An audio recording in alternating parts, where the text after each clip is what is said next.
All right, we're at day 3 of the World Defense Show. I'm Ferran. And I'm Agnes. Hello. Now, Agnes, you've been breaking a ton of news at the show, like covering the day-to-day developments. There's also been panels, though, here at the show with experts and officials. And you've been to an AI panel. Tell us more about it. That's true. I went to an AI panel today that's featured Saudi officials and some industry executives, and they were talking about getting AI into combat operations and planning and war planning and stuff like that, but not only the efficiencies that that'll bring, but some of the dangers that that might also bring. And the Saudi official was very clear that AI in general is a priority for the kingdom, for the Vision 2030 push. But when it comes to military AI, and especially life or death decisions, they're trying to do it as responsibly as possible. They've signed on to international agreements to that effect.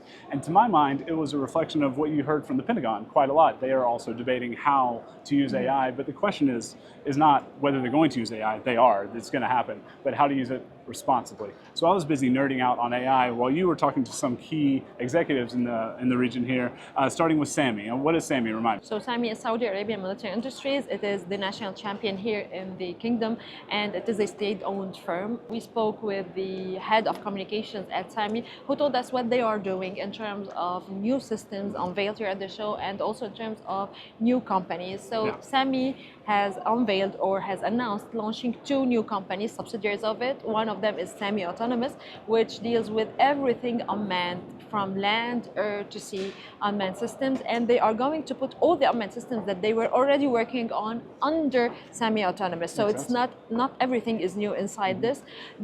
For instance, the USV, they were working on the unmanned surface vessel and also a large combat unmanned system, UAV, and they expect it also to be part of this firm. Also, SAMI unveiled SAMI Land Systems, which is a new company dedicated to develop, design and produce land systems, armored vehicles in particular, from 4x4, 8x8, etc. So yeah. I mean, talking about land systems, when we first came into the show, there were some silhouetted covered black cloth that looked suspiciously like land vehicles at the SAMI booth.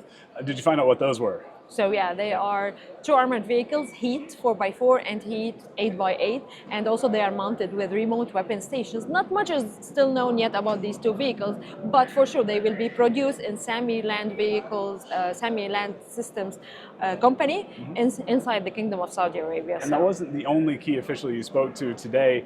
On the way in, on the buses on the way into the show, you will see billboard after billboard for Scopa Military Industries. This is another Saudi firm that we don't know a ton about just yet. You learned a lot more. So we sat with the chairman of the executive committee here, and he told us a lot of interesting stuff, exclusive stuff about the transformation, or about what the company is about what their future is going to be, and what they are working and planning to have. So you're not going to know anything about it now. We will keep it till the Middle East Defense Digest, the MED. Yeah, if you don't know the MED, it's the show that Agnes hosts from time to time on Breaking Defense. Be sure to go to breakingdefense.com, look for it there. Agnes, though, you are going to have to write a story about the interview that I have to edit. Remember, that's also something you have to. If I should. Yeah, okay. So look for that too on breakingdefense.com. This is the last video we're going to do of these wrap-ups. The show is still going on. We'll be here tomorrow catching all the news. So be sure to check the site often. Remember to like and subscribe to these videos so you get them in your inbox when they're ready. And we'll see you at the next show anywhere in the world, but especially for Agnes here in the region. Yeah, for sure.